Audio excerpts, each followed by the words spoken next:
শুনে রেখে দিন বাবা, জেনে রেখে দেন। একটা প্যাকেজের আলোচনা করি। সবকিছুর এখন প্যাকেজ চলে।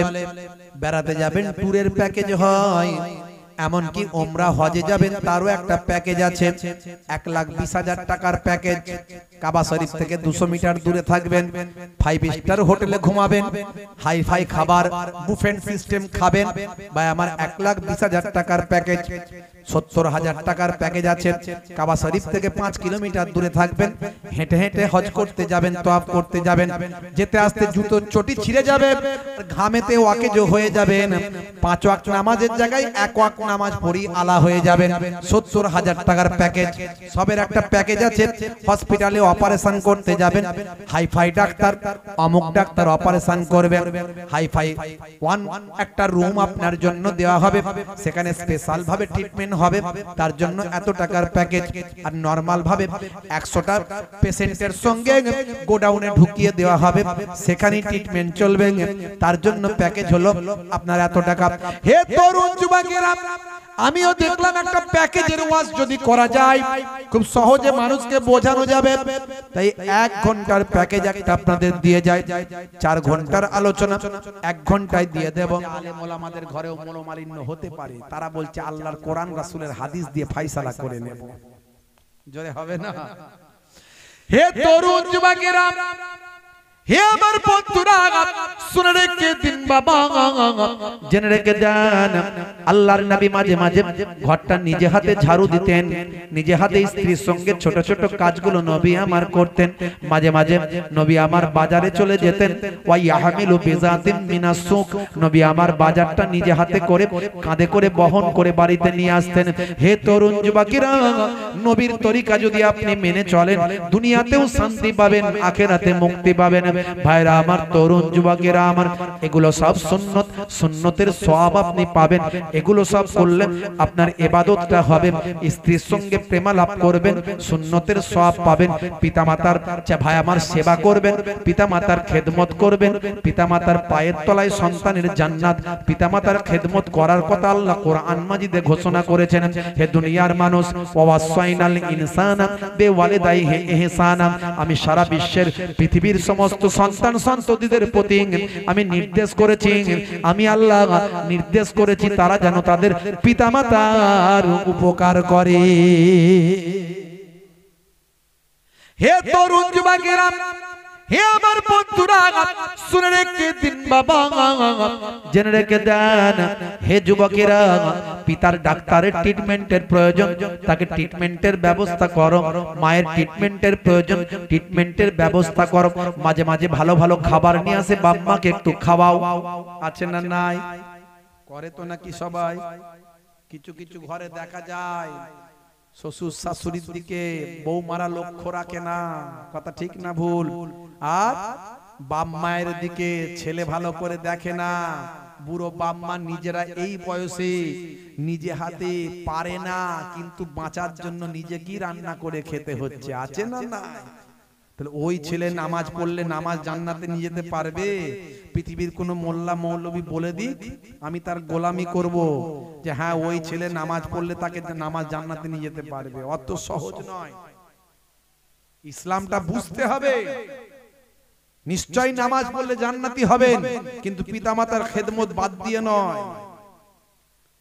আবার পিতামাতা শুধু খেদমত করছেন, নামাজ পড়েন না, পৃথিবীর কোন পণ্ডিত বলতে পারবে না জান্নাতে যেতে পারবে। আল্লাহর পুরো নির্দেশটাই মানতে হবে। বাপ সিস্টেমের মধ্যে চলতে হবে।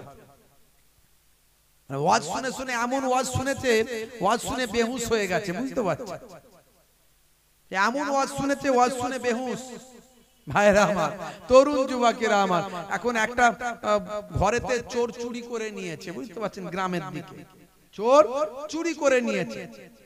এখন সে থানায় ফোন করেছে, গ্রামের দিকের লোক তো থানায় ফোন করেছে, বলছে হ্যালো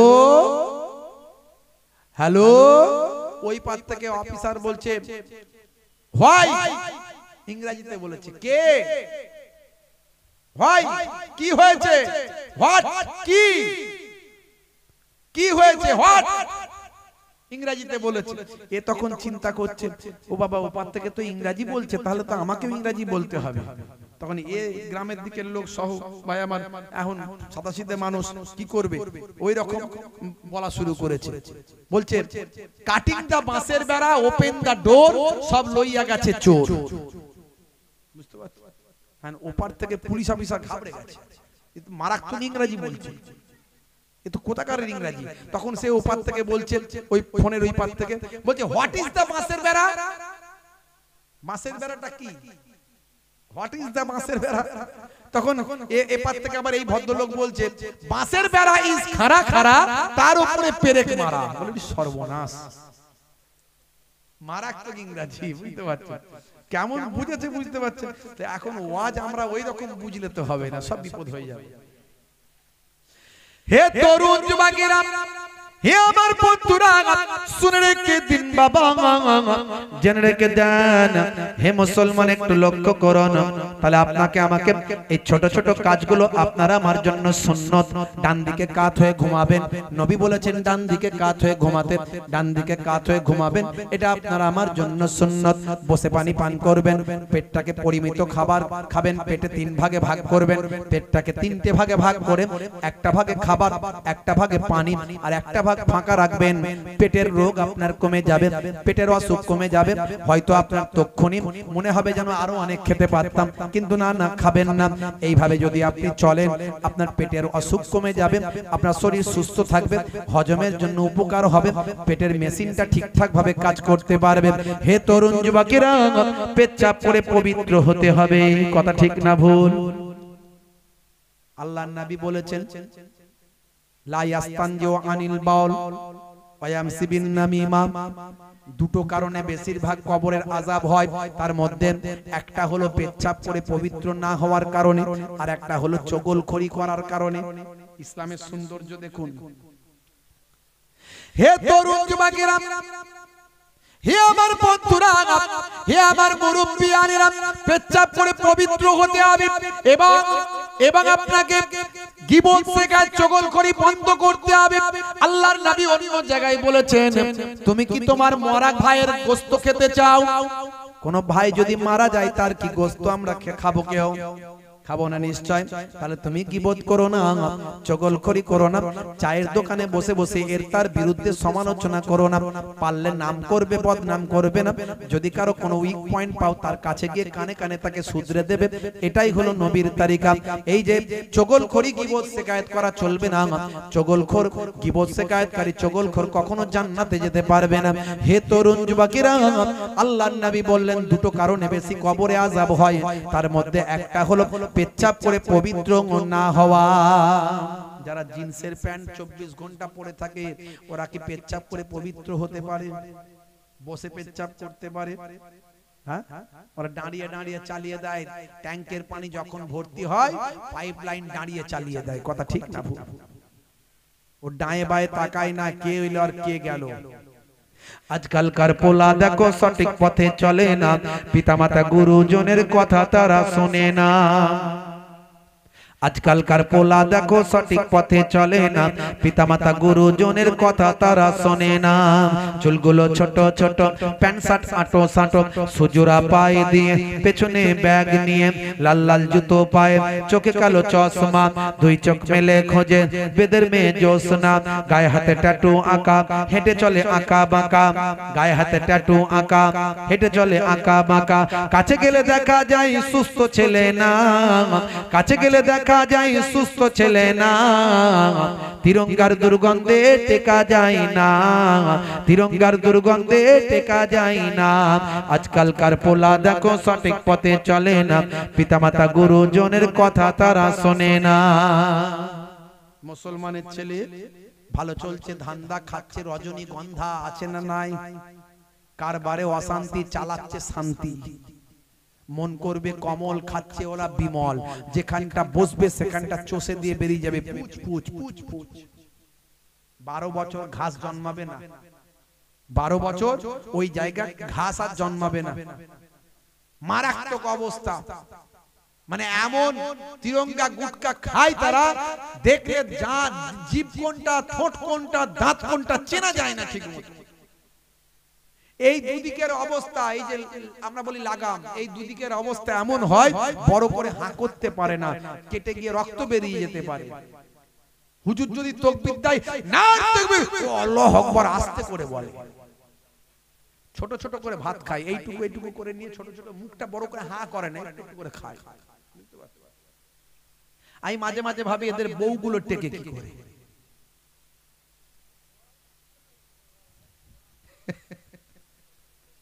মাঝে মাঝে ভাবি আমি তো 10 হাত দূর থেকে গন্ধে টিকতে পারি না, আমার বিড়ি সিগারেটের গন্ধ, তিরঙ্গা গুটকার গন্ধ আর মদের গন্ধ, এই তিনটে গন্ধ গ্যাস সহ্য হয় না, বমি পেয়ে যায় একদম। মাঝে মাঝে দেখবেন স্টেজের পেছন দিক ফাঁকা থাকে, আর এই মাঝে মাঝে অনেকক্ষণ বসে থাকতে পারে না, কিছু লোক আছে টুক করে উঠে যাবে, দু টান করে পেছন দিক দিয়ে মেরে দিয়ে চলে আসে, বুঝতে পারছেন, আর ধোঁয়াটা আমার নাকে আসে, সহ্য হয় না একদম। এই কিছু ছেলে দেখবেন কমিটির ছেলে, যেদিনে জলসা হয় ওদের বিরাট টেনশন। এখানকার তো কমিটির ছেলেরা ভালো, এরা তিরঙ্গা গুটকা খায় না,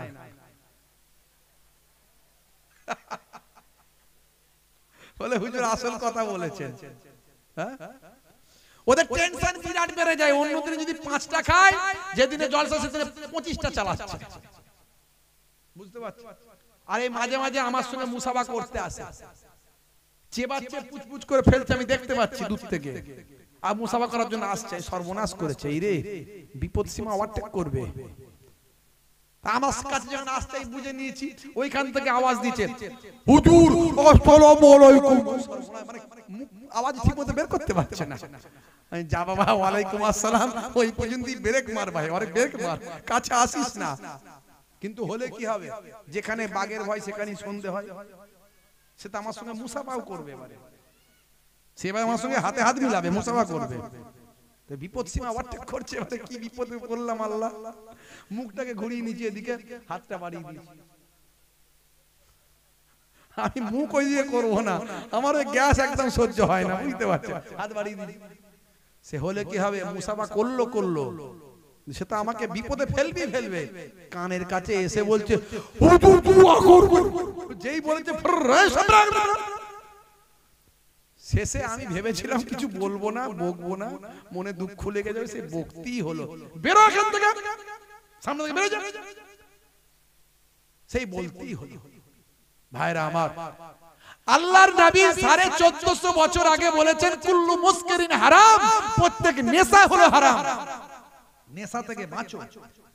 ইসলামের নির্দেশগুলো আপনি ভাবুন একবার, চিন্তা করুন, যা বলেছে সব আজকের যুগে বিজ্ঞান আর বাস্তবতায় পরিণত। আজকে স্বাস্থ্য বিশেষজ্ঞরা বলছে তুমি যদি নেশা না করো তোমার আয়ু বেড়ে যাবে, লংজিভিটি বাড়বে, দীর্ঘমেয়াদী জীবন পাবে। যদিও আমরা বলি জীবন দেওয়ার মালিক আল্লাহ, নেওয়ার মালিকও আল্লাহ, কিন্তু তারা তাদের সিস্টেমে বলছে যে বাড়ার সম্ভাবনা বেশি। তার নেশামুক্ত জীবন যাপন করতে আল্লাহর নবী বলেছেন। মুসলমানের ছেলে মিলাদুন নবীতে যায়, ঈদের দিনে ফাঁস কাতারে দাঁড়ায়, হুজুর দেখলে লম্বা সালাম দিয়ে আসসালামু আলাইকুম বলে মুসাফা করে, মায়ের পায়ে সালাম করে, মসজিদের বক্সে 10 টাকা গলায়, ভাই আমার মিলাদুন নবীর জলসা হলে বেশি টাকা চাঁদা দেয়, 1 মাস রোজা রেখেছে, মা বলেছে তাই, ঈদের নামাজ পড়ে সেমুই লাচ্চা খেয়ে পেটে হাত মুড়াতে বাইরে বেরিয়ে মাচাতে গিয়ে বসে 3-4 বন্ধু hello hello hello, Chinu Pinu Tinu সব এক কাছে হলো, কি রে ভাই, বলে আমার 1 মাস রোজা রেখেছি, মা বলেছে তাই, কোনো অসুবিধা নাই। তো সেমুই লাচ্চা খেয়ে যেন সেই আগের মতো পেটটা যেন গুলায়, বলে সে কি রে ভাই, বলে হ্যাঁ, বলে আমারও তো মনে হচ্ছে গুলাচ্ছে, সে কি, বলে আজকে একটু লাল পানি হবে না।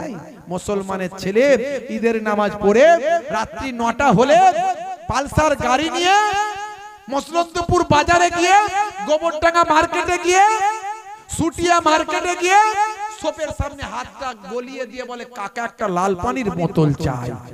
বাঁশবাগানের ঝাড়ে, পুকুরের পাড়ে, নদীর ধারে চানাচুর ভাজা দিয়ে, মুরগির কষা দিয়ে 3-4 বন্ধু মিলে যখন চালায়, তখন আবার বলে জানিস না হুজুররা বলে কিছু খেলে বিসমিল্লাহ বলতে হয়। খাচ্ছে মদ, বলছে বিসমিল্লাহ বলে খা। ভাইরা আমার, তরুণ যুবকেরা আমার, 1 বালতি দুধে যদি এক চিপি কুকুরের পেচ্ছাপ যায়, দুধটা কি আর কেউ খাবে? মদ হারাম, হারামই হবে। হে যুবকেরা, সাবধান হয়ে যাও, নিজেদের জীবনকে বাঁচাও, নেশামুক্ত জীবন যাপন করো। বলে হুজুর আপনি বড় বড় লেকচার দিচ্ছেন, আপনার কি কোনো নেশা নাই?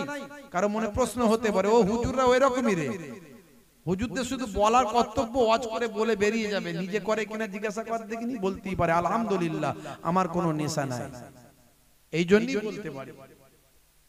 হে তরুণ যুবকেরা, হে আমার বন্ধুরা, শুনে রেখে দিন বাবা, জেনে রেখে দেন। হে মুসলমান, একটু লক্ষ্য করুন, তাহলে আপনাকে আমাকে আল্লাহ ইবাদতের জন্য পৃথিবীতে পাঠিয়েছেন, তাহলে আপনি যা কিছু করবেন সবের মধ্যে ইবাদত। এরকম কত বলবো আমি, পেচ্ছাপ করে পবিত্র হবেন, আমার নবীর নির্দেশ মানা হলো। আপনি ভাই আমার বসে পেচ্ছাপ করলেন, বসে পানি পান করলেন, পেচ্ছাপ করে পবিত্র হলেন, এই সবগুলোর মধ্যে বিজ্ঞান আছে, সায়েন্স আছে। আমি বেশি উদাহরণে যাব না, এগুলো উদাহরণ অনেক দিয়েছি, ইন্টারনেট সার্চ করবেন পেয়ে যাবেন। ডান দিকে কাত হয়ে ঘুমালে তার মধ্যে কি সায়েন্স আছে, ভাই আমার বসে পেচ্ছাপ করলে তার মধ্যে কি সায়েন্স আছে, বসে পানি পান করলে কি সায়েন্স আছে, পেটটাকে তিনটে ভাগে ভাগ করে খেলে কি সায়েন্স আছে, এগুলো সব বলে দিয়েছি বাবা। আজকে আমি একটা কথা আপনাদের মাঝখানে বলে যাব, একটা বৈজ্ঞানিক দৃষ্টিকোণ থেকে উদাহরণ দিয়ে যাব। আমি আপনাদের মাঝখানে সূরা নাবার একটা আয়াত পড়েছি, 10 নম্বর আয়াত। আল্লাহ বলছেন ওয়াল জিবা ওয়াজআলনাল লাইলা নাহারা, আমি তোমার ওয়াজআলনাল লাইলা লিবাসা, আমি তোমাদের জন্য রাতকে পোশাক বানিয়ে দিয়েছি। হে তরুণ যুবকেরা, আমার আল্লাহ বললেন রাতকে তোমাদের জন্য পোশাক বানানো হয়েছে। পোশাক শরীরে লাগানো থাকে। সূরার নাম সূরা নাবা, আয়াত নাম্বার হলো 10। ওয়াজআলনাল লাইলা লিবাসা। হে জওয়ান যুবকেরা, আমার আল্লাহ বলেন রাতকে তোমাদের জন্য পোশাক বানিয়েছি। পোশাক শরীরে লাগিয়ে লেগে থাকে, রাতের বেলা রাতটাকে তোমাদের শরীরের সঙ্গে লাগিয়ে রাখবে, তার মানে রাতের বেলা অন্ধকারের ভিতরে তোমরা থাকবে। জোরে হবে না? জোরে হবে না? এটাকে আরো সুন্দর করে আল্লাহর নবী ব্যাখ্যা করে দিয়েছেন। বুখারী শরীফ 5624 নম্বর হাদিস, আন জাবির আন্না রাসূলুল্লাহ সাল্লাল্লাহু আলাইহি ওয়াসাল্লাম ক্বালা আতফিউল মাসাবিহা ইযা রাকাতুম। আল্লাহর নবী বললেন, হযরতে জাবির থেকে হাদিসটা এসেছে, দয়ার নবী আমার বলেন, যখন তোমরা ঘুমাতে যাবে, যখন তোমরা ঘুমাবে, আলোটা লাইটটা বন্ধ করে দেবে। জোরে হবে না? আরে জোরে হবে না? হে জওয়ান যুবকেরা, একটু ভালো করে বুঝবেন এই কথাটা। উদাহরণ একটা দিচ্ছি, জাস্ট এটা একটা উপমা, একটা দিয়ে হাজারটা বোঝাচ্ছি। সংক্ষেপে বলবো, লম্বা চওড়া নয়। আল্লাহর নবী বললেন, বন্ধুরা আমার, যখন ঘুমাবে লাইটটা বন্ধ করবে। এখন বেশিরভাগ যুবকেরা লাইট না জ্বালালে ঘুমাতে পারে না। তারা বলে হুজুর লাইট বন্ধ করলে যেন লাল নীল, বিভিন্ন জায়গা থেকে যেন মনে হচ্ছে কোথায় আজরাইল ফারিস্তা আসছে, কোথায় জিনেদের বাদশা চলে আসছে, কোথাও মনে হচ্ছে কবরস্থান থেকে ভূত বেরিয়ে ধরতে আসছে। হুজুর লাইটটা জ্বালালে তবে একটু শান্তিতে ঘুমাতে পারি। আছে না নাই? বেশিরভাগ ছেলেরা, যুবকেরা লাইট বন্ধ করে ঘুমাতে পারে না। ঘুমালি বলে আজরাইল ফারিস্তা মনে হয় রূহ কবজ করতে আসছে। বুঝতে পারছো? কেন হবে না? জেনেদের বাদশা আসছে, কেন হবে না? পেচ্ছাপ করে পবিত্র হয় না, নাপাক থাকে, নামাজ পড়ে না, এই জন্য তাদের মধ্যে এই ভয় ভীতিগুলো চলে আসে। তাদের কাছে ভাই আমার জিন ভূত বলে তো কিছু নাই, জিন একটা সম্প্রদায় আছে, সেই জিন তাদের কাছে ভয় দেখায়। নাপাক ব্যক্তি যেহেতু, সেই জন্য জিন তাদেরকে একটু চারিদিক থেকে অ্যাটাক করার চেষ্টা করতে পারে। আপনি যদি পবিত্র থাকেন আপনার কোনো ভয় নাই। হে তরুণ যুবকেরা, হে আমার বন্ধুরা শুনে রেখে দেন, অন্ধকারের ভিতরে ঘুমাবেন, লাইটটা বন্ধ করে ঘুমাবেন। কোরআনের নির্দেশ আর আমার নবীর নির্দেশ। 1450 বছর আগের কথা। সে সময় কোনো প্যাথোলজি ছিল না, সে সময় কোনো স্টেথোস্কোপ, মাইক্রোস্কোপ বা আমার ব্যারোমিটার, থার্মোমিটার ছিল না, সে সময় কোনো আল্ট্রাসাউন্ড ছিল না, কোনো ইকো, কার্ডিওগ্রাফি কোনো কিছু ছিল না, সে সময় কোনো বা আমার এমআরআই মেশিন ফেশিন কিছু ছিল না, প্যাথোলজি ছিল না, কোনো বিজ্ঞানী ছিল না, কোনো রকম নাসা ইসরোর মতো গবেষণা কেন্দ্র ছিল না। হে তরুণ যুবকেরা, হে আমার বন্ধুরা, শুনে রেখে দিন বাবা, 1450 বছর আগের এই কথাগুলো আজকের যুগে বিজ্ঞানীরা, প্রাসঙ্গিক বিজ্ঞানীরা গবেষণা করে প্রমাণ করলেন নবী ঠিক বলেছেন, আল্লাহর কোরআন ঠিক। আমি এই জন্যই বলি, যতদিন যায় বিজ্ঞানের গবেষণা যত বেড়ে যায়, তত আল্লাহর কোরআন আর রাসূলের হাদিস সত্য এবং ভাই আমার সত্য এবং বিজ্ঞান সম্মত বলে প্রমাণিত হয়। হে জওয়ান যুবকেরা, একটা উদাহরণ দিচ্ছি, সময় কম, বেশি আলোচনা নয়, ঠান্ডার রাত, সংক্ষেপ করব। ভাই আমার স্বাস্থ্য বিশেষজ্ঞরা বলছে মাথা থেকে 5 ধরনের হরমোন বের হয়। কয় ধরনের? 5 ধরনের মাথা থেকে হরমোন বের হয়। তার মধ্যে একটা, বান্দা যখন গভীর ঘুমে আচ্ছন্ন থাকে আর যদি অন্ধকারের ভিতরে যদি থাকে, অন্ধকারের ভিতরে থাকে, গভীর ঘুমে আচ্ছন্ন থাকে, অন্তত ঘুমিয়ে যাওয়ার 2 ঘন্টা পর চোখ ব্রেনকে ভাই আমার সিগন্যাল দেয়, চোখ ব্রেনকে সিগন্যাল দেয়, হে ব্রেন, অন্ধকারের ভিতরে আছি, আমি কোনো আলো পাচ্ছি না, অন্ধকারের ভিতরে আছি, এবার তুমি তোমার হরমোনটা বের করো। তখন মাথার পেছন সাইড থেকে এক ধরনের হরমোন বের হয়। এই হরমোনটার নাম হলো, বিজ্ঞানীরা বলে মেলাটোনিন হরমোন। এই মেলাটোনিন হরমোনটা কি জিনিস জানেন? এই মেলাটোনিন হরমোনটা বের হয়ে আমাদের রক্তের সঙ্গে, ব্লাডের সঙ্গে মিক্সড হয়ে যায়। হে তরুণ যুবকেরা, মেলাটোনিন হরমোন মাথার পেছন সাইড থেকে অন্ধকার থাকার কারণে গভীর ঘুমে আচ্ছন্ন অবস্থায় এই হরমোনটা রক্তের সঙ্গে মিশে যায়। রক্তের সঙ্গে মিশে আমাদের শরীরের ক্যান্সারের জীবাণুকে ধ্বংস করে দেয়। জোরে হবে না? আরে জোরে হবে না। এই মেলাটোনিন হরমোন বের হওয়ার জন্য স্বাস্থ্য বিশেষজ্ঞরা বলছেন অন্ধকার থাকা চাই। আমি বলছি না, স্বাস্থ্য বিশেষজ্ঞরা বলছেন মেলাটোনিন হরমোনটা বের হওয়ার জন্য অন্ধকার ঘর চাই। আর 1450 বছর আগে আল্লাহর নবী কোরআন মাজিদ অন্ধকার করার জন্য নির্দেশ দিয়েছেন, অন্ধকারে থাকার কথা আল্লাহর নবী অন্ধকারে ঘুমানোর জন্য বলেছে। একটা উদাহরণ দিলাম, যতগুলো আমি বললাম এর আগে সবগুলো কিভাবে ব্যাখ্যা করতে পারি, সবগুলোকে পারি। ইন্টারনেট আছে, সার্চ করে দেখবেন, 20-25 হাজার বক্তব্য আছে, একটা দুটো নয়। ভাইরা আমার, আমি এখানে অনেক ব্যাখ্যা করেছি, বেশি উদাহরণ দেব না। এবারে চলে আসুন ভাইরা আমার, আল্লাহর কোরআন রাসূলের হাদিসকে রিসার্চ করে আজকে পৃথিবী বিখ্যাত ব্যক্তিরা, ক্যাসিয়াস কেলে থেকে টাইসন, গ্যারি মিলার থেকে জেনিফার, এরা সব সেলিব্রিটি। মাইকেল জ্যাকসন, কি শাহরুখ খানের ভক্ত হয়েছে, সলমান খানের ভক্ত হয়েছে। মাইকেল জ্যাকসনের নাম কি তুমি শোনো না? ইন্টারনেট সার্চ করলে পাবে। মাইকেল জ্যাকসন যখন মারা গিয়েছিলেন, যেদিনে মারা গিয়েছিলেন সেই দিনে মাইকেল জ্যাকসনের এত ভক্ত, এত ভক্ত, এত ভক্ত, সারা পৃথিবীতে এত ভক্ত, সেই মাইকেল জ্যাকসনকে নিয়ে পৃথিবীর মানুষ ইন্টারনেটে গুগলে গিয়ে এত প্রেসার দিয়েছিল, গুগলে গিয়ে এত সার্চ করেছিল, মাইকেল জ্যাকসন সম্পর্কে জানার চেষ্টা করেছিল।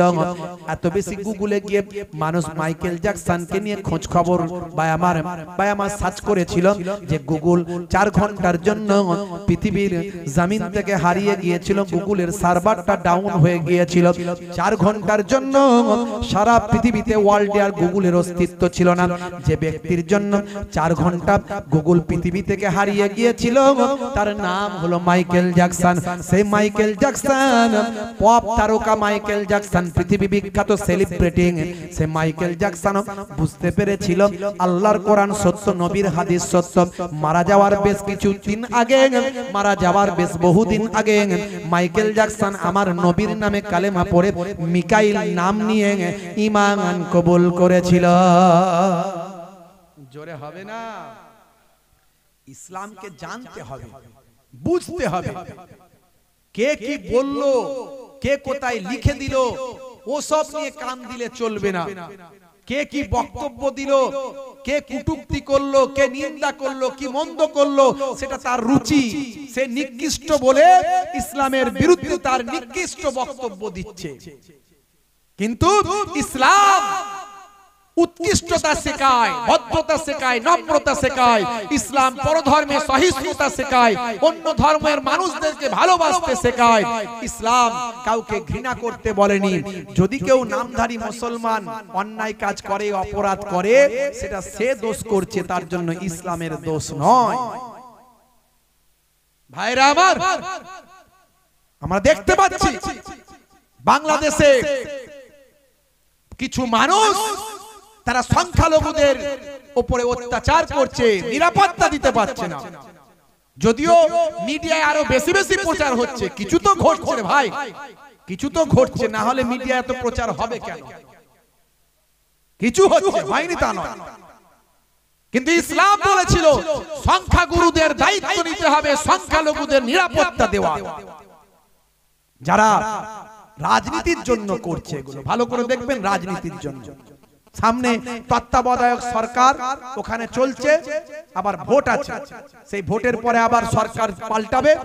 ওখানকার বেশিরভাগ মানুষ হচ্ছে, সংখ্যাগুরু মানুষ হচ্ছে মুসলিম। তো মুসলিমদেরকে ভুল ভাল বুঝিয়ে তাতিয়ে ভোটগুলোকে আদায় করতে হবে। ঠিক তার উল্টোটা আবার আমাদের দেশে দেখবেন মাঝে মাঝে মসজিদের উপর আঘাত, কোখানে মসজিদ ভেঙে দেয়া হচ্ছে, কোথাও মাইকে আজান দিয়েছে বলে 2 লক্ষ টাকা জরিমানা। শুধু মুসলমানদের উপর নয়, দলিত আদিবাসীরাও আজকে লাঞ্ছিত বঞ্চিত হচ্ছে। আজকে সংখ্যালঘুদের নিরাপত্তা নিয়ে প্রশ্ন উঠেছে। দেখবেন ভাই আমার, পার্লামেন্টের মতো জায়গায় মণিপুরেতে মুসলমান নয়, ওখানে আদিবাসী, দলিত আদিবাসীদের উপর অত্যাচার চলছে। হাজার হাজার দলিত আদিবাসী অত্যাচারিত, বহু মানুষ মারা গেছে। বুঝতে পারছেন ভাইরা আমার, তরুণ যুবকেরা আমার, শান্তি সম্প্রীতি বজায় রাখুন, মানুষকে ভালোবাসুন। মুসলমান মুসলমানকে ভালোবাসুন, হিন্দুকে ভালোবাসুন, খ্রিস্টান জৈন বৌদ্ধকে ভালোবাসুন। এটা ইসলামের আদর্শ। হে তরুণ যুবকেরা, হে আমার বন্ধুরা, শুনে রেখে দিন বাবা, জেনে রেখে দেন। হে মুসলমান, একটুখানি লক্ষ্য করুন বাবা, একটুখানি খেয়াল করুন। তরুণ যুবকেরা একটু খেয়াল করুন, লক্ষ্য করুন বাবা। ভাইরা আমার, জওয়ান যুবকেরা আমার, মুরব্বিয়ানিরা আমার, পৃথিবী বিখ্যাত একজন ফুটবলারের নাম বলি, নাম হলো সাদিও মানে। ছোট্ট উদাহরণটা দিয়ে শেষ করব। হে তরুণ যুবকেরা, সাদিও মানে ওয়ার্ল্ড ক্লাস একজন ফুটবলার। যদি আপনি নেইমারের নাম বলেন, ক্রিস্টিয়ানো রোনাল্ডোর নাম বলেন, আপনি যদি মেসির নাম বলেন, পাশাপাশি আপনাকে মেসুত ওয়াজিলের নাম বলতে হবে, পাশাপাশি আপনাকে সাদিও মানের নাম বলতে হবে। একদিন সাদিও মানের কাছে ওয়ার্ল্ড ক্লাস ভাই আমার মিডিয়া পারসন তারা ইন্টারভিউ নিচ্ছেন। এমন সময় সাদিও মানের হাতে একটা মোবাইল আছে, সেই মোবাইলের স্ক্রিনের কাঁচটা ফাটা। সেই মোবাইলটা দেখে ভাই আমার মিডিয়া পারসন প্রশ্ন করলেন, হে মিস্টার সাদিও মানে, আপনি হলেন একজন ওয়ার্ল্ড ক্লাস ফুটবলার, আপনার হাতের মোবাইলের স্ক্রিনটা ফাটা, আর এত কম দামি একটা মোবাইল, আপনি তো অনেক দামি দামি সেট ব্যবহার করতে পারেন। সে সময় সাদিও মানে বলেছিলেন, শুনে রেখে দাও, এখন আমার পয়সার কোনো অভাব নাই, এখন আমি প্রত্যেক সপ্তাহে কোটি কোটি টাকা ইনকাম করি ভারতীয় টাকায়। এক মাসে সাদিও মানের ইনকাম হলো 50 থেকে 70 কোটি টাকা। 50 থেকে 70 কোটি টাকা মাসে তিনি ইনকাম করেন ভারতীয় টাকায়। হে তরুণ যুবকেরা, সেই সময় তিনি মুচকি হেসে বলেছিলেন, শোনো, আমার আছে মানে যে দেখাতে হবে তা কিন্তু নয়, আমি একজন মুসলিম, আমার পিতা হলেন একজন ইমাম সাহেব। জোরে হবে না?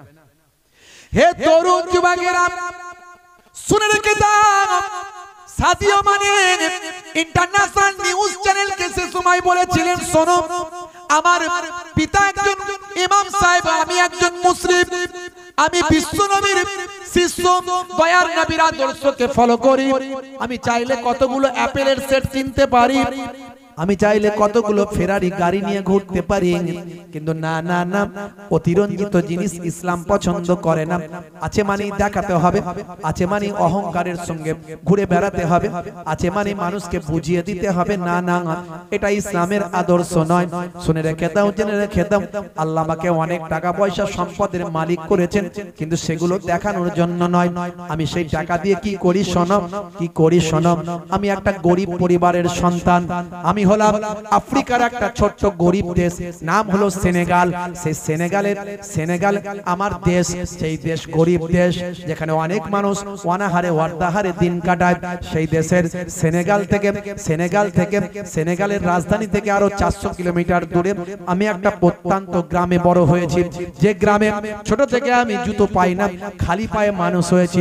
জুতো পায়ে দেওয়ার মতো আমার বাপের পয়সা ছিল না আমাকে জুতো কিনে দেবে, কিন্তু শুনে রেখে দাও, জেনে রেখে দাও, সেনেগালের গরিব দেশের মানুষের মুখে হাসি ফুটেছিল যখন তারা ফুটবল খেলায় চান্স পেয়েছিল। মনে রাখবেন, আমি কিন্তু ফুটবল খেলা পছন্দ করি না, এই জন্যই পছন্দ করি না, আমি আমার কথা ব্যক্তিগতভাবে বলছি, ফুটবল খেলা আমি পছন্দ করি না। তার কারণ হচ্ছে ফুটবলে পা মুখে লাগে, পা গায়ে লাগে, কথা ঠিক না বল? আমি এই জন্য বলি ভাই আমার, জুয়া ছাড়া শরীর চর্চার জন্য তুমি খেলো, ক্রিকেট খেলতে পারো, ব্যাডমিন্টন খেলতে পারো, ভলিবল খেলতে পারো, বাবা তুমি জিম করতে পারো, ব্যায়াম করতে পারো, ক্যারাটে খেলতে পারো, আর ইত্যাদি খেলা আছে। কিন্তু আমি জাস্ট এই কথাটা মানুষের কাছে কিছু শিক্ষামূলক বক্তব্য আছে বলে বলছি। হে তরুণ যুবকেরা, সেনেগালের পরিস্থিতি অনুযায়ী সেই সময় সাদিও মানে বলেছিলেন, ছোট বয়স তার, তিনি বলেছিলেন তার মনে হয়েছিল আমার দেশের গরিব মানুষদের মুখে হাসি ফুটবলই ফোটাতে পারে, তাই ছোট্টবেলা থেকে খালি পায়ে ফুটবল নিয়ে প্র্যাকটিস শুরু করলেন। এমন প্র্যাকটিস করতে লাগলেন ফুটবলটা যেন পায়ের চম্বুকের মতো হয়ে গেল। এইভাবে চলতে লাগলো। তার পিতা ইন্তেকাল করলেন, মারা গেলেন, চাচার কাছে লালন পালন হলেন, সকলের সহযোগিতায় আস্তে আস্তে আস্তে আস্তে ক্লাবের খেলা খেলতে খেলতে দেশের খেলায় চান্স পেলেন। এক সময় তার খেলাতে সারা পৃথিবী ভাই আমার বিভোর হয়ে গেল। সাদিও মানের নাম সারা পৃথিবী জানতে পারলো। পৃথিবীর টপ ভাই আমার টপ সমস্ত ক্লাবগুলোতে তিনি খেলেন। হে তরুণ যুবকেরা, শুধু তাই নয়, তিনি বলেন, শোনো আমার টাকাটা নিয়ে আমি কি করি, আমার গরিব দেশের মানুষের মুখে আমি হাসি ফোটাই। প্রত্যেক সপ্তাহে আমি কয়েক কোটি টাকা দান করি, প্রত্যেক সপ্তাহে আমি কয়েক কোটি টাকা দান করি। আজ তুমি আমার গরিব পাড়ায়, গরিব গ্রামে গিয়ে দেখবে, আমার গ্রামটা আর আমি গ্রাম রাখি না, আমার গ্রামটাকে আমি শহর বানিয়ে দিয়েছি। আমার গ্রামেতে আমি হসপিটাল করেছি, আমার গ্রামেতে আমি বিশ্ববিদ্যালয় করেছি, আমার গ্রামেতে আমি বিভিন্ন ভাই আমার যত রকম সোশ্যাল কাজগুলো করেছি। আমার গ্রামটা আজকে শহর হয়ে গেছে। এই কাজগুলো আমি করেছি, শুধু তাই নয়, এগুলো আমি করেছি এই জন্যই আমার নবীর আদর্শ, মানুষের উপকার করো, মানুষকে দান করো, মানুষের মুখে হাসি ফোটাও, এই জন্যই আমি এই কাজগুলো করেছি। আমার নবীর আদর্শকে বাস্তবায়িত করার চেষ্টা আমি করি, এই জন্য আমি দেখানোর চেষ্টা করি না, অতিরঞ্জিত করার চেষ্টা করি না। অনেকগুলো আমি আইফোন ব্যবহার করতে পারি, অনেকগুলো ফেরারি গাড়ি আমি চড়তে পারি, আমার পয়সার কোনো অভাব নাই। তারপরেও হে তরুণ যুবকেরা, ইন্টারনেটে দেখা গেছে সাদিও মানে যে জায়গায় যান, যেখানে থাকেন, সেখানে তিনি মসজিদে গিয়ে জামাতে নামাজ পড়েন। এমনকি মাঝে মাঝে দেখতে পাওয়া গেছে, ভাইরাল হয়েছে ইন্টারনেটে, সাদিও মানে মসজিদের টয়লেটটা নিজে হাতে পরিষ্কার করছে। জোরে হবে না?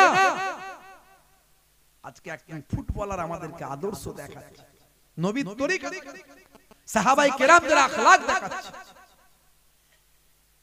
ভাইরা আমার, 5 ওয়াক্ত নামাজ পড়ে, হাসিম আমলা, এত বড় দাড়ি, ইন্টারন্যাশনাল ক্রিকেটার, ইংল্যান্ডের অলরাউন্ডার হাসিম আমলা, সারা পৃথিবীতে রাসূলের সুন্নাত দাড়িকে প্রমোট করছে। নামাজের টাইম হলেই 5 ওয়াক্ত নামাজ তারা পড়ে, কাজা হয়ে গেলে কাজা পড়ে। হে যুবক, নামাজ ছেড়ে দিয়েছো তুমি, অথচ আল্লাহ 82 বার নামাজের কথা বলেছেন, ওয়াকিমুস সালাত, নামাজ কায়েম করো, নামাজ ছেড়ে দিও না। নামাজ ছেড়ে দিয়ে জান্নাতে যেতে পারবে না। তোমার কিসের অভাব তুমি বলো, বলার তো একটা জায়গা আছে। যেমন পুলিশের কাছে কিছু বলতে গেলে থানায় যেতে হয়, অ্যাডভোকেটের কাছে কিছু বলতে গেলে কোর্টে যেতে হয়, হ্যাঁ, ডাক্তারের কাছে কিছু বলতে গেলে তার চেম্বারে যেতে হয়। আল্লাহর কাছে কিছু বলতে গেলে আল্লাহরও অফিস আছে, সেটা নামাজ সিজদায় গিয়ে বলতে হয়। মসজিদে গিয়ে সিজদায় গিয়ে কেঁদে কেঁদে বলো, একদিন কবুল হয়নি, দুদিন কবুল হয়নি, তিন দিন কবুল হয়নি, এক সপ্তাহ দু সপ্তাহ কেঁদে কেঁদে তোমার অভাব অভিযোগটা আল্লাহর কাছে সিজদায় গিয়ে বলো, আমার আল্লাহর দয়া হয়ে যাবে। তোমার বড় বিপদ মুসিবত, তোমার সব কিছুকে, তোমার সফলতা আমার আল্লাহ দান করে দেবে। মুয়াজ্জিন তো তাই দিনে রাতে 10 বার করে বলছে, 10 বার করে বলছে, 10 বার করে বলছে। কি বলছে? হাইয়া আলাস সালাহ,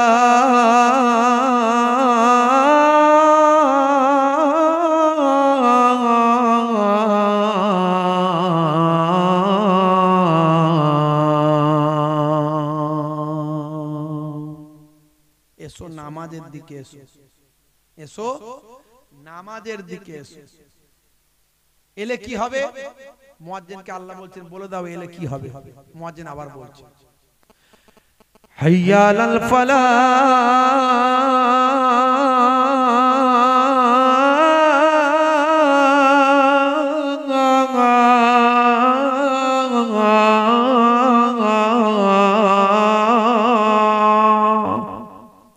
নামাজে এলে আমি আল্লাহ তোমাকে কামিয়াবি দান করে দেব। জোরে হবে না?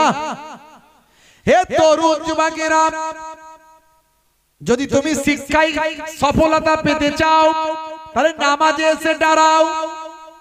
যদি তুমি চাকরিতে কামিয়াবি পেতে চাও নামাজে এসে দাঁড়াও। যদি তুমি ব্যবসায়িক উন্নতি করতে চাও সিজদায় এসে আমি আল্লাহকে জানাও। যদি তুমি বিপদ আপদ মুসিবত থেকে মুক্তি পেতে চাও নামাজে এসে আমি আল্লাহর দরবারে হাজিরা দাও। কিন্তু তার জায়গায় হচ্ছে উল্টো। মুসলমানের ছেলে মুয়াজ্জিন যখন আজান দেয় হাইয়া আলাস সালাহ, মুসলমানের ছেলে বলে এবার মসজিদ তলা থেকে পালা। বলে কেন রে ভাই? মুয়াজ্জিন যদি দেখতে পায় তাহলে বলবে মসজিদে নামাজ পড়বি আয়। তাই মুয়াজ্জিন যখন বলে হাইয়া আলাস সালাহ, মুসলমানের ছেলে বলে মুয়াজ্জিনের জ্বালা, তাড়াতাড়ি মসজিদ তলা থেকে পালা। মুয়াজ্জিন যদি দেখতে পায় তাহলে বলবে পল্টু নামাজ পড়বি আয়, তার আগে এখান থেকে পালায় বাঁশবাগানের ঝাড়ে গিয়ে ফ্রি ফায়ার আর পাবজিটা চালায়। আছে না নাই? এদিককার ছেলেরা ফ্রি ফায়ার পাবজি খেলে না, আছে নাকি এরকম? হ্যাঁ, মারাত্মক ব্যাপার। নেশা, নেশা, মোবাইলের নেশা। আমি এর আগে বলেছিলাম হারাম। হে যুবকেরা, এই free fire PUBG online game যারা খেলে হারাম। কারণ নেশা, নেশা হলো হারাম। শুধু তাই নয়, আল্লাহর কোরআন বলছে ইন্নাল মুবাজ্জিরিনা কানু ইখওয়ানাশ শায়াতিন, অপচয় খরচাকারী নষ্টকারী হলো শয়তানের ভাই। একদিকে হারাম কাজ করছে আর একদিকে শয়তানের ভাইয়ে পরিণত হচ্ছে। সময় নষ্ট, পয়সা নষ্ট, ইন্টারনেট নষ্ট, বুদ্ধি নষ্ট, পিতামাতার অবাধ্য, পড়াশোনাচ্যুত, কাজ কারবার থেকে বিমুখ, এত কিছু নষ্ট করার জন্য আল্লাহর কোরআন অনুযায়ী শয়তানের ভাইয়ে পরিণত হচ্ছে। একদিকে হারাম কাজ করছে আর একদিকে শয়তানের ভাই। এ যুবকেরা, যখন প্রথম ফ্রি ফায়ার পাবজি উঠেছিল তখন একটা ক্যারেক্টার ছিল, ওখানে দুটো ক্যারেক্টার ছিল, একটা অ্যাডাম একটা ইভ। আমি তখন প্রতিবাদ করেছিলাম অ্যাডাম মিন্স আদম। প্রথমেই বলেছি আমরা যাকে আদম বলি তারা বলে অ্যাডাম, আমরা যাকে হাওয়া বলি তারা বলে ইভ। এই অ্যাডাম আর ইভের ক্যারেক্টার গেমে নিয়ে আসা হয়েছিল, আমাকে দেখিয়েছিল। আমি ইন্টারনেট সার্চ করে দেখলাম অ্যাডামের নিচে লেখা আছে, তার ডেসক্রিপশন, সেখানে লেখা আছে believe two B the first man to walk this আর্থ। একদম পরিষ্কার আমাদের থিওরিটা সেখানে লেখা আছে। কি লেখা আছে? বলে বিশ্বাস করা হয় এই ব্যক্তি হলেন সেই ব্যক্তি যিনি পৃথিবীর বুকে প্রথম পদার্পণ করেছিলেন। পৃথিবীর বুকে প্রথম পদার্পণ কে করেছে? হযরতে আদম আলাইহিস সালাম। দেখেছেন একদম মিলে যাচ্ছে। হ্যাঁ, ইবের ডেসক্রিপশনে গিয়ে দেখলাম সেখানে পরিষ্কার লেখা আছে, believed to be the first woman to walk this earth. বিশ্বাস করা হয় ইনি হলেন পৃথিবীর প্রথম মহিলা যিনি পৃথিবীতে প্রথম পদার্পণ করেছিলেন। পৃথিবীর প্রথম মহিলা মা হাওয়া আলাইহিস সালাম। আমি বললাম দেখো নবীদেরকে গেমের চরিত্রে নিয়ে এসেছে আর মুসলমান তোমরা খেলছো হারাম কাজ। এত ভাইরাল হলো ভারতবর্ষ, পাকিস্তান, আফগানিস্তান, বাংলাদেশ, মায়ানমার, আরো কয়েকটা দেশ, বিভিন্ন ভাষায় বিভিন্ন ল্যাঙ্গুয়েজে ভাই আমার এইসব সোশ্যাল মিডিয়ার ভাইরা সব কাটিং করে নিজেরা বক্তৃতা দিয়ে এই করে সেই করে এমন করলো কোম্পানি, বিদেশি কোম্পানি, ভারতীয় কোম্পানি না বিদেশি, 1 থেকে 1.5 মাসের মধ্যে খবর চলে গেল ওদের মেন সেন্টারে। 1 থেকে 1.5 মাসের মধ্যে অ্যাডাম আর ইভের ক্যারেক্টার বদলে দিল, ওরা পাল্টে দিল, এর সর্বনাশ করেছে, সব খেলা ছেড়ে দিচ্ছে এরা। আবার ছেলেরা বললো অ্যাডাম আর ইভের ক্যারেক্টার চলে গেছে, অন্য ক্যারেক্টার দিয়েছে, খেলা শুরু করলো। সেদিনও বলেছিলাম হারাম, আজও বলে যাচ্ছি হারাম। হে যুবকেরা, free fire, PUBG, online game গুলো খেলা বন্ধ করো, না হলে তোমরা হারাম কাজ করছো, শয়তানের ভাই পরিণত হচ্ছ। হে মুসলমান, মাথায় রেখো তোমাদের ভবিষ্যৎ অন্ধকার করে দিচ্ছে এই সমস্ত গেম গুলো। তোমরা পড়াশোনায় নিজেদেরকে নিয়োজিত করো, তোমাদের বুদ্ধির বিকাশ ঘটাও। এপিজে আব্দুল কালাম একজন ইমাম সাহেবের ছেলে ছিল। এপিজে আব্দুল কালাম ইমাম সাহেবের ছেলে ছিল, যারা মুসলমানদের বিরুদ্ধে নাক ছিটকায়, মুসলমানদের বিরুদ্ধে কটূক্তি করে। এই দেশের জন্য একদিকে আশফাকুল্লাহ মীর নিসার আলী তিতুমীর কাঁধে কাঁধ মিলিয়ে ভাই আমার জীবন উৎসর্গ করেছিল।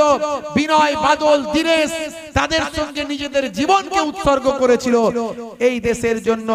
হিন্দু মুসলমান সকলে মিলে জীবন দিয়েছিল স্বাধীনতা সংগ্রামে। ভাই আমার জীবন দাস মুখোপাধ্যায়ের লেখা ভাই আমার উচ্চ মাধ্যমিক ইতিহাস পড়লে আপনি পাবেন মহাবিদ্রোহের সময় ২৭,০০০ মুসলমান ইংরেজদের বিরুদ্ধে লড়াই করে নিজেদের জীবনকে উৎসর্গ করেছিল। এই দেশকে আমরা ভালোবাসি, এই দেশের জন্য জীবন দিতে পারি। মুসলমান যতই চক্রান্ত হোক, কোন চক্রান্তে মুসলমান পা দেবে না। আর বাংলাদেশ মাঝে মাঝে আমাদের হুমকি দেয়, হুমকি দিলে অন্য কাউকে লাগবে না, তারা বলে নাকি কলকাতা দখল করে নেবে, নাকি বলে ওই বাংলা, বিহার, উড়িষ্যা দখল করবে, ও কাউকে যেতে হবে না। এই আমাদের মালদা, মুর্শিদাবাদ আর এই বর্ধমান, বীরভূমের কিছু মুসলমান যদি বের হয় তাদেরকে আর আসতে হবে না, ঠ্যাং কেটে ঘর পাঠিয়ে দেবে। কথা ঠিক না ভুল? আমরা আমাদের দেশের জন্য জীবন দেব, তখন আমরা দেখবো না কে না কে, দেখার দরকার নাই, আমার দেশ আগে। তেমনি মুসলমান কোন রকম অন্যায়ের বিরুদ্ধে ছেড়ে কথা বলবে না। যখনই অন্যায় হয়েছে আমরা প্রতিবাদ করেছি, সংবিধান আমাদেরকে রাইট দিয়েছে, গণতান্ত্রিক পদ্ধতিতে আমরা প্রতিবাদ করেছি। আমরা দেখেছি আখলাকের কথা, জুনায়েদের কথা, কিভাবে তাদেরকে অন্যায়ভাবে শহীদ করা হয়েছে এই দেশের বুকে। আমরা দেখেছি তাবরেজ আনসারীর কথা। ভাইরা আমার, এটা কারা করছে? এটা কোনো হিন্দুরা করেনি, এটা কোনো মুসলমানরা করেনি, করছে এক ধরনের রাজনীতির কারবারিরা, যারা নিজেদের অঙ্ক কষছে। সারা জীবন ধরে আমাদের যে মিল, মহাব্বত, ভালোবাসাকে নষ্ট করে তারা নিজেদের অঙ্ক কষে নিজেদের চেয়ার, নিজেদের সিংহাসনের জন্য, নিজেদের রাজনীতির জন্য তারা করছে। এ থেকে আমাদের সাবধান থাকতে হবে, তাদের চক্রান্তে পা দিলে চলবে না। এখনো এই বাংলার মাটিতে প্রশাসন অনেক সজাগ এবং অ্যালার্ট। প্রশাসনের সহযোগিতা আমরা নেব, প্রশাসনের সহযোগিতায় আস্থা রাখবেন। কোন রকম কোন চক্রান্তে পা না দিয়ে আপনারা থানায় যোগাযোগ করবেন, প্রয়োজন হলে সেখানে কাজ না হলে এসপি অফিসে যাবেন, সেখানে কাজ না হলে আরো অন্যান্য জায়গায় যাবেন। সরকারি একটা সংগঠন, যে সংগঠনের সঙ্গে সরকারের পাওয়ার শক্তি আছে, সেই সংগঠন বঙ্গীয় সংখ্যালঘু বুদ্ধিজীবী মঞ্চ, তার আমি রাজ্যের দায়িত্বে আছি। আপনি আমাকে বললেও আমি ভালো জায়গায় খবরটা পৌঁছে দিতে পারবো, প্রয়োজন হলে আপনাদের কয়েকজনকে যোগাযোগও করিয়ে দিতে পারবো। মনে রাখবেন, মানুষকে ভালোবাসুন, কোনো ভয় পাবেন না, চিন্তা করবেন না। এই দেশ আমার আপনার পূর্বপুরুষের রক্ত দেওয়া দেশ। মাথা উঁচু করে চলছি, মাথা উঁচু করে চলবো। জীবন যদি দিতে হয় জীবন দেব, তবে মাথা কখনো নত করব না ইনশাআল্লাহ। ভাইরা আমার, তরুণ যুবকেরা আমার, মানুষকে ভালোবাসবেন, মুসলমানকে ভালোবাসবেন, হিন্দুকে ভালোবাসবেন, খ্রিস্টানকে ভালোবাসবেন, জৈন বৌদ্ধকে ভালোবাসবেন। এটা ইসলামের আদর্শ। এক ভাই আরেক ভাইকে দেখা হলে সালাম দেবেন, মুসলমান বুঝতে পারলেই সালাম দেবেন। অমুসলিম হিন্দু ভাই হলে যা তার সঙ্গে যেমন ভাবে কথা বললে হয়, কাকা ভালো আছেন, দাদা ভালো আছেন, এই যে পোলাইট ব্যবহার, এটা ইসলাম শিখিয়েছে, এটা নবীর আদর্শ। এর মধ্যে সওয়াব আছে, এই সওয়াবের হকদার হবে। ভাইরা আমার, খারাপ কেউ নয়, কোন ধর্মের মানুষই খারাপ নয়। কালকে স্বামীজিদের নিয়ে সব প্রোগ্রাম করেছি। মহারাজ, স্বামী মহারাজ নির্গুণানন্দ মহারাজ জি ছিলেন। তারপরে বৌদ্ধ ভিক্ষু আপনার অরুণজ্যোতি ভিক্ষু ছিলেন। তারপরে বিশপদের ছিলেন বিশপ শ্রীকান্ত দাস ছিলেন। তারপর এমএলএ সাহেব ছিলেন, অধ্যাপক ওয়াহিদুল হক সাহেব ছিলেন, যিনি রাজ্যের দায়িত্বে আছেন। এরকম আরো অনেক বড় বড় ব্যক্তিরা, কজনের নাম বলবো। আমরা সর্বধর্মের বার্তা মানুষের কাছে পৌঁছেছি। সবাই বলেছে, সব ধর্মের ধর্মযাজকরাই বলেছেন যে কোন ধর্ম কিন্তু অশান্তি করতে শেখায় না। স্বামী বিবেকানন্দ জি জীবে প্রেম করার কথা বলেছেন। স্বামী ভাই আমার রামকৃষ্ণ পরমহংসদেব, পুরুষোত্তম ভাই আমার রামকৃষ্ণ পরমহংসদেব, তিনি বলেছেন যত মত তত পথ। ইসলাম কি সুন্দর কথা বলেছে, লা ইয়ারহামুল্লাহু মান লা ইয়ারহামুন নাস, যে মনুষ্য জাতির উপর দয়া করে না, মহান স্রষ্টা তার উপর দয়া করেন না। মাদার টেরেসা সারা জীবন মানুষের সেবা করেছেন। কে হিন্দু কে মুসলিম দেখেননি, যে বিপদে পড়েছে পাশে দাঁড়িয়েছে। এটাই তো ইসলামের আদর্শ, এটাই তো প্রকৃত সমস্ত ধর্মগুরুদের আদর্শ। সেই আদর্শ আমাদের নিয়ে চলতে হবে। নানা ভাষা, নানা মত, নানা পরিধান, বিবিধের মাঝে দেখো মিলন মহান। সেই আদর্শকে আমাদের নিয়ে চলতে হবে। ভাইরা আমার, তরুণ যুবকেরা আমার, মুরব্বিয়ানেরা আমার, রাসূলের আখলাক চরিত্র ভুলে যাবেন না। নামাজটা পড়বেন, নামাজ ছাড়বেন না, নামাজ ছাড়বেন না। সাদিয়া মানে নামাজ তিনি কায়েম করেছেন, নামাজ পড়েছেন। নামাজের সময় হলে নামাজটাই চলে যাবেন। মুয়াজ্জিন যখন আযান দেবে হাইয়া আলাস সালাহ, সঙ্গে সঙ্গে ওযু করে নামাজে গিয়ে দাঁড়িয়ে যাবেন। ওয়াক্ত যে হলো ওযু করো, মসজিদে চলো, খোদার হুকুম পালন করো, নামাজটা পড়ো। ওয়াক্ত যে হলো ওযু করো, মসজিদে চলো, দিন রাতে 5 ওয়াক্ত নামাজ পড়লে পাবে ভাই জান্নাত। জোরে হবে না? জোরে হবে না? ফজরের সময় হলে মসজিদে যাও তুমি চলে, থেকো না বিছানায় শুয়ে, খোদা দেন রহমত ঢেলে। আরে জোরে হবে না? আরে জোরে হবে না? জোহরের সময় হলে কাজটা দাও তুমি ছেড়ে, কিছু সময় দাও নামাজে, সফলতা আসবে চলে। ওয়াক্ত যে হলো ওযু করো, মসজিদে চলো, খোদার হুকুম পালন করো, নামাজটা পড়ো। ওয়াক্ত যে হলো ওযু করো, মসজিদে চলো। জোরে হবে না? সুবহানাল্লাহ। আর জোরে হবে না? নারী তাকবীর। জোরে হবে না? নারী তাকবীর। মাশাআল্লাহ, মাশাআল্লাহ। তিনবার সূরা ফাতিহা, আলহামদুলিল্লাহ শরীফ, তিনবার সূরা ইখলাস, কুল হুয়াল্লাহু শরীফ, তিনবার দুরূদ শরীফ পাক তেলাওয়াত করেন, মোনাজাত হবে, নামাজটা পড়বেন, রাসূলের সুন্নতগুলো মেনে চলবেন। আর দাড়িটা যারা রাখেননি অল্প হলেও রাখুন, কখন মারা যাবেন গ্যারান্টি নাই।